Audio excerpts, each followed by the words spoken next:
Everybody, it's Coach Ryan here. I am head coach at the Williamsburg, Virginia studio, and I was just making a quick video to talk about some strategies that you can use to keep your heart rates up without running, jogging, or biking outside. Now, a lot of us, we're all at home. Some of us may have home gyms.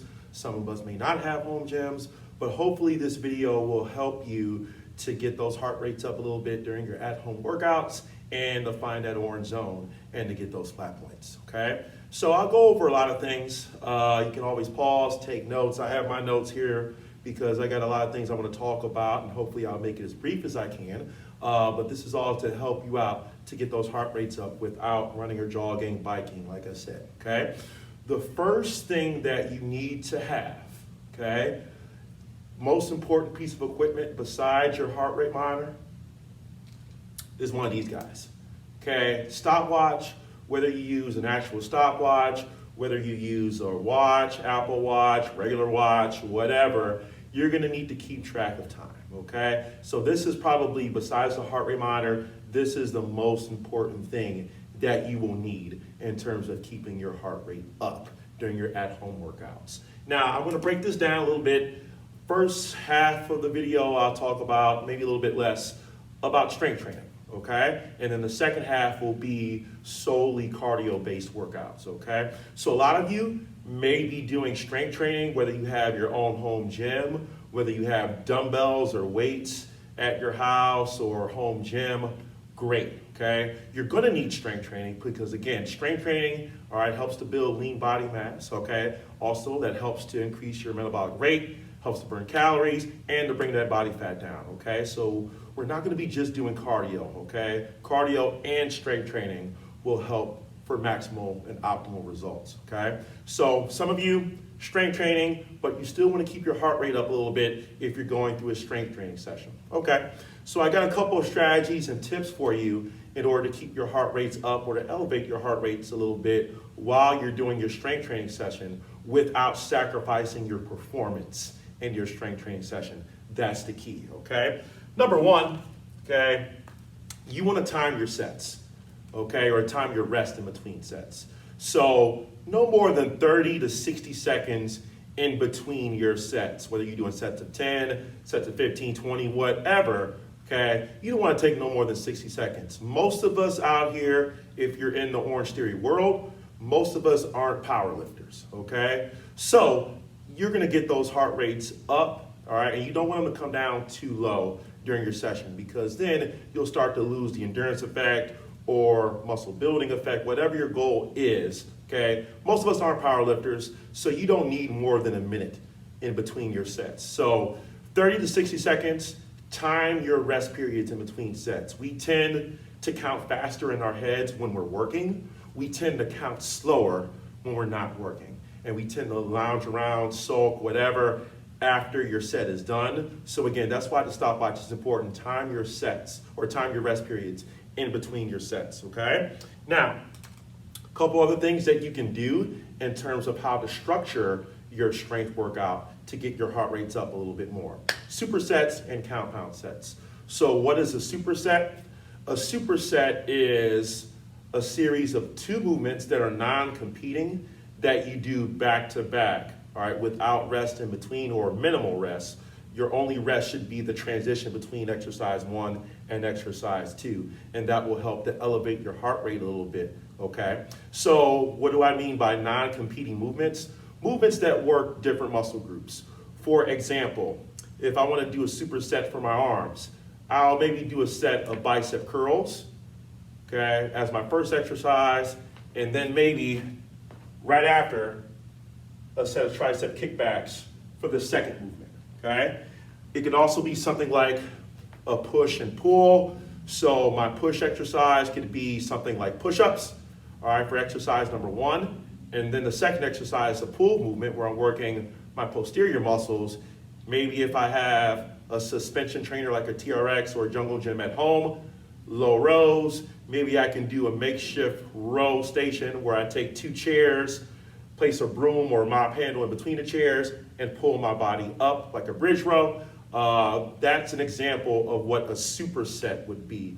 2 non-competing movements done with minimal rest back to back, and then you time the rest period after the second movement, and then you roll into it again, okay? A compound set, the movements will be working similar muscle groups.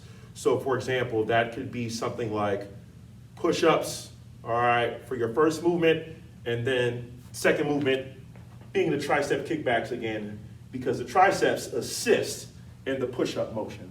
So that would be a compound set, movements that are paired together that work similar muscle groups, okay? Either way, that strategy, superset, compound set, that will help to elevate your heart rate a little bit during your strength training session, okay?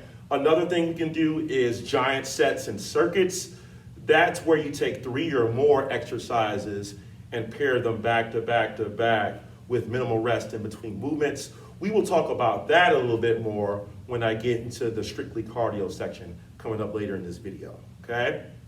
Another thing that you can do during your strength training sessions in order to keep your heart rates up, you can perform an active recovery move, ideally a core movement in between your sets. So what do I mean, okay? Let's just say I get done with a set of shoulder presses with my dumbbells, and I'm timing myself for 60 seconds until my next set.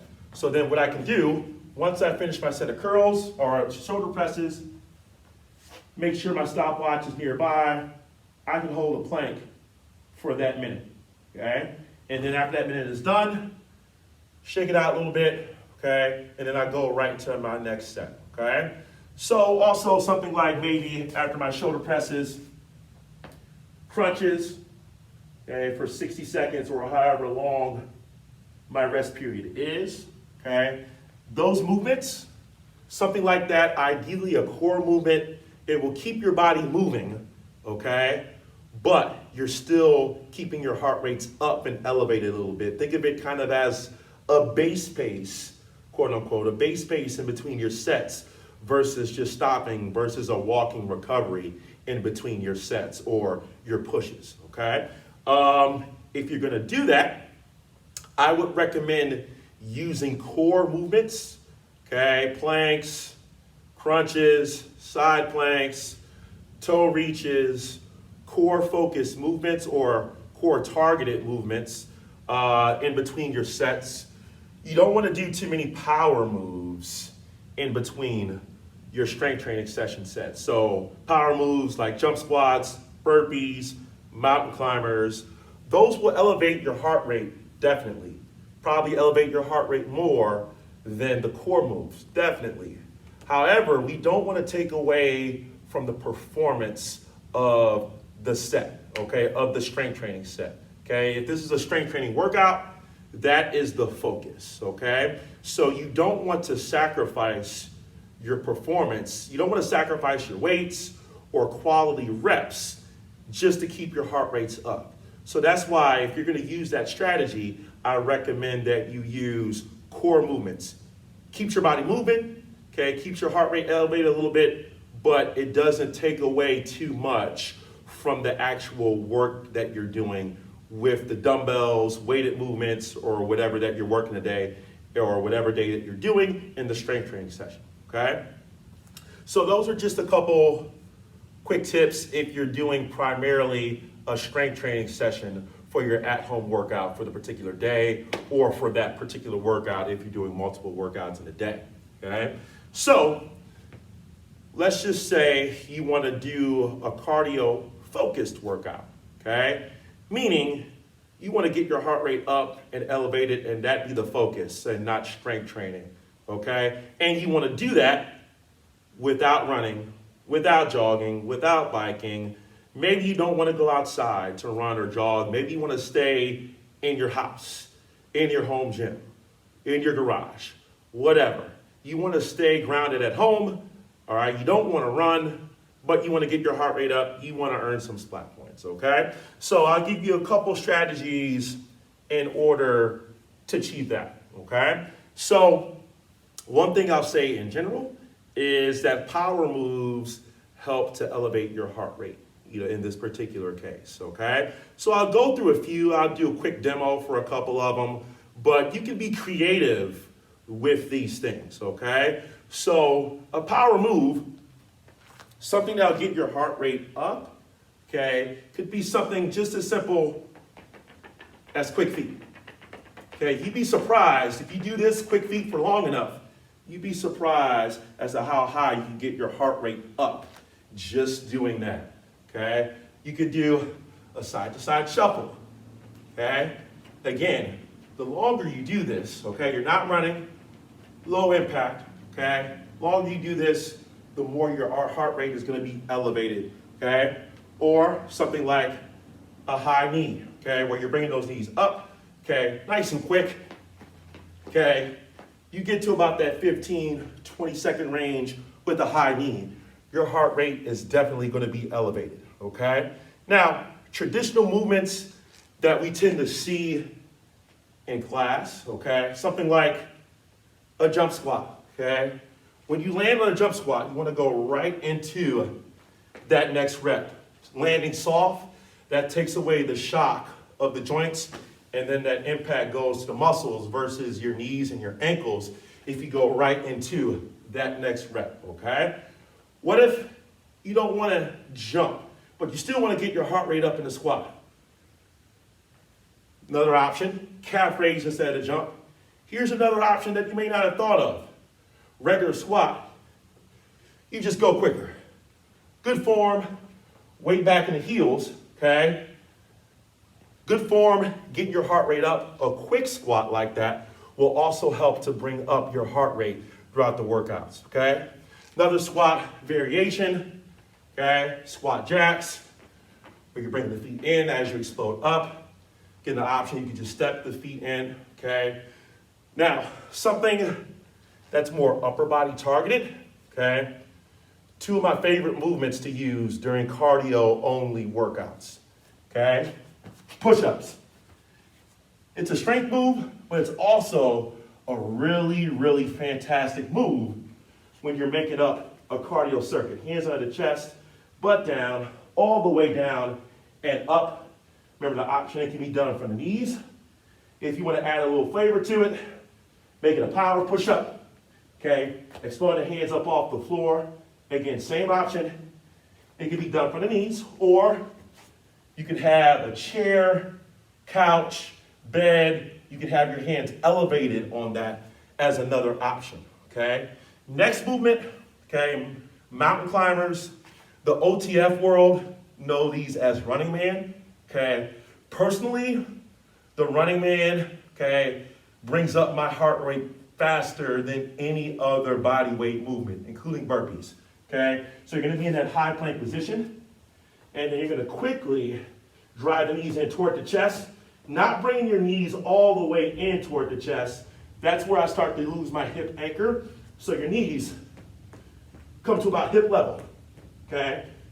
Option again, you can have your hands elevated on a chair, couch, bed, whatever. But for me personally, that, and I'm starting to breathe heavy a little bit, the running man / mountain climber, that movement brings up my heart rate faster than any other bodyweight movement, including the burpee, okay? Speaking of the burpee, okay,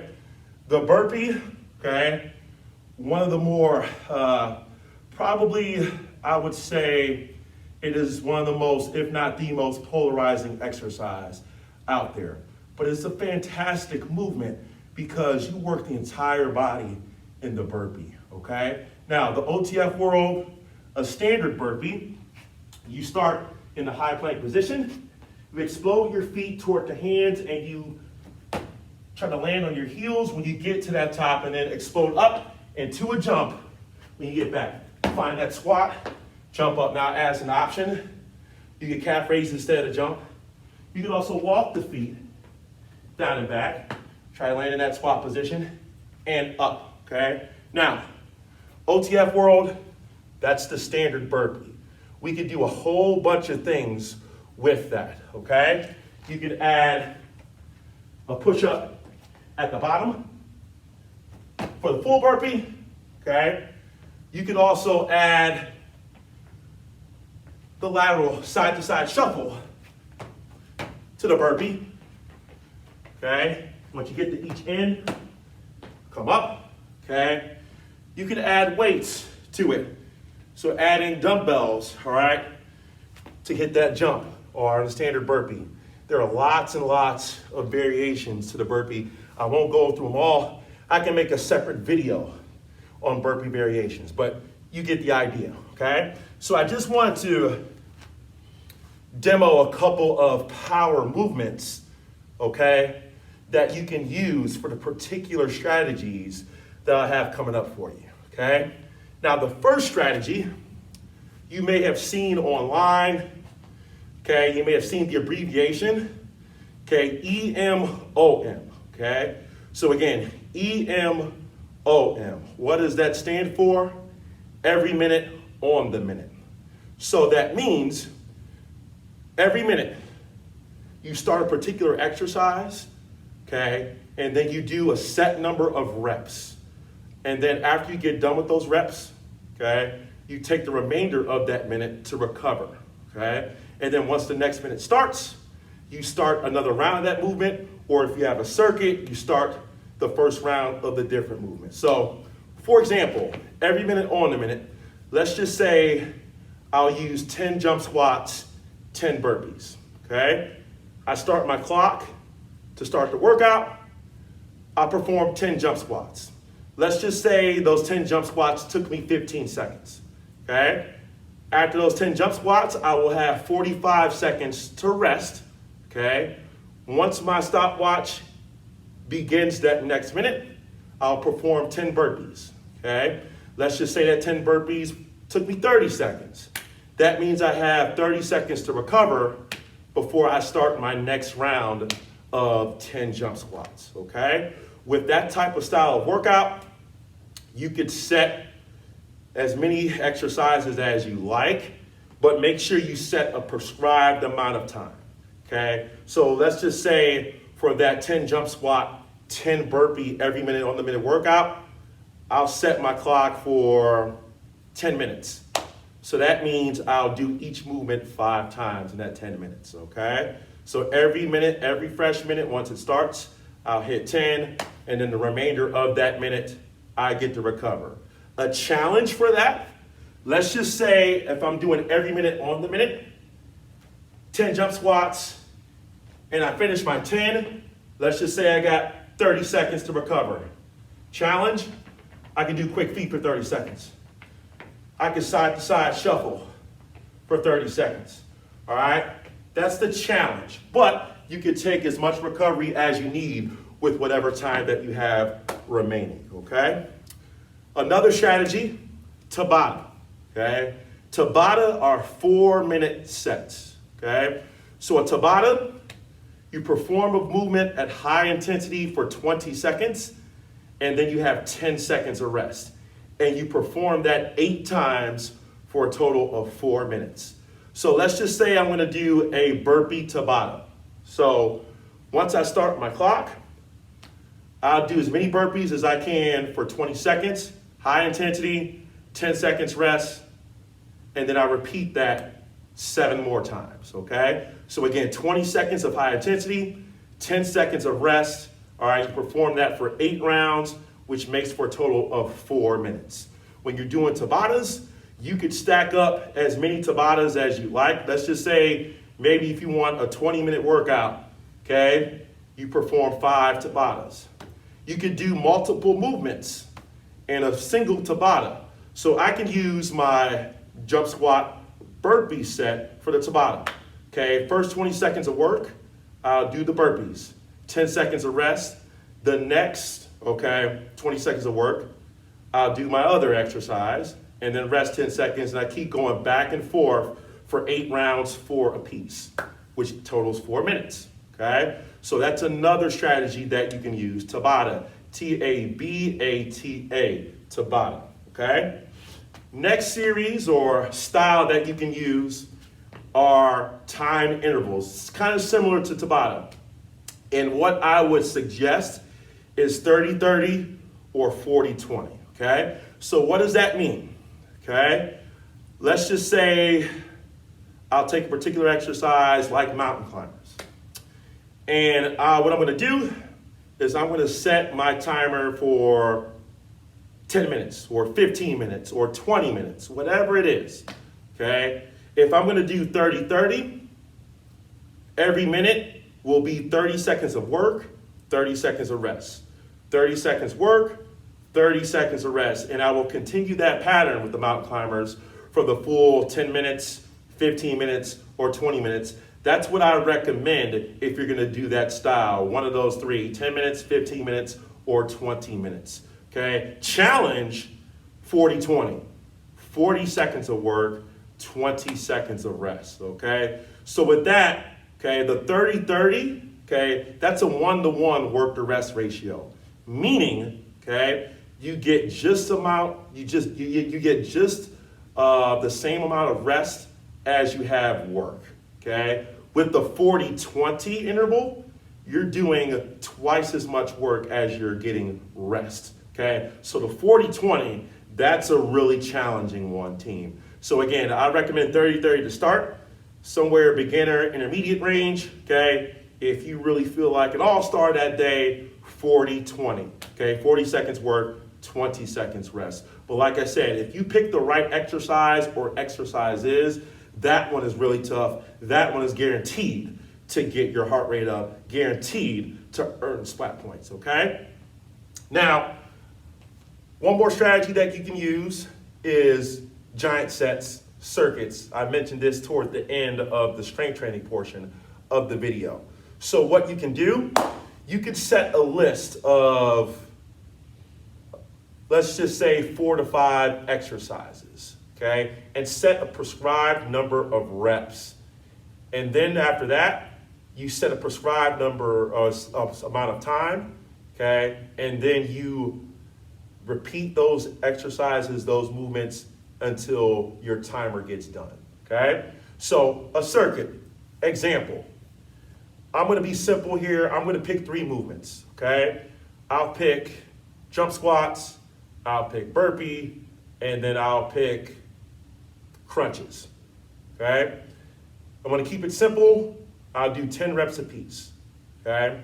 So I'll set my timer, my stopwatch, for 15 minutes, and for 15 minutes, I'm gonna do 10 jump squats, 10 burpees, 10 crunches, and I'll repeat that cycle until my 15 minutes is done. All the while, I take my recoveries as I need them, but I got 15 minutes, okay? Typically, people, when they have a set amount of time, people tend to work a little bit harder when they have a set amount of time because people tend to make a goal for themselves in terms of how many rounds to get through. I'm not gonna tell you that, okay? I'm gonna just say continue to work as much as you can. Remember, quality over quantity, okay? That's something that I want to go into as well. If you design your circuit, okay? I recommend that you place some active recovery exercises inside of your circuit if you're gonna do that. So core focused movements, crunches, V-ups, side planks, maybe movements, maybe some strength training movements where you use lighter weights, bicep curls, shoulder presses. I wouldn't do all power movements, okay? When designing this circuit, sure, if you do all power movements, your heart rate will definitely go up, okay? It'll definitely be spiked. However, depending on how long you go, 10 minutes, 15 minutes, 20 minutes, your movement quality will ultimately start to suffer, okay? So maybe round 1,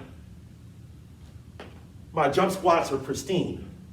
But if I throw in a lot of power movements in this circuit, maybe by that 7-minute mark, okay, my jump squats aren't looking as clean. I'm not getting as low, okay? I'm just trying to make it through because I'm fatigued, okay? So that's why I recommend that you put in some active recovery movements, core, okay? Maybe some strength training movements where you slow down a little bit to let your heart rate recover. That way you have quality reps each and every movement, okay? And then when you do those movements inside of your circuit, okay, you will probably take less extended break time. You'll probably be more likely to keep going after each round is complete, okay? So again, circuit, set amount of exercises, set number of reps each movement. You pick a set amount of time, 10 minutes, 15 minutes, 20 minutes, whatever. And then you go through and repeat those movements until your timer calls time, okay? So those are just a few strategies that you can do to keep your heart rates up while you're at home, okay? If you don't want to run, if you don't want to jog, boat, row, or whatever, okay, or bike, whatever. If you want to stay at home, stay in a certain amount of space, okay, these are some strategies that you can use to elevate your heart rates up safely and effectively, okay? Hopefully you enjoyed this video. I will post more as we go along in this YouTube channel, so make sure you subscribe, OTF Williamsburg. Again, my name is Ryan. I'm head coach at Orange Tree Fitness Williamsburg in Virginia.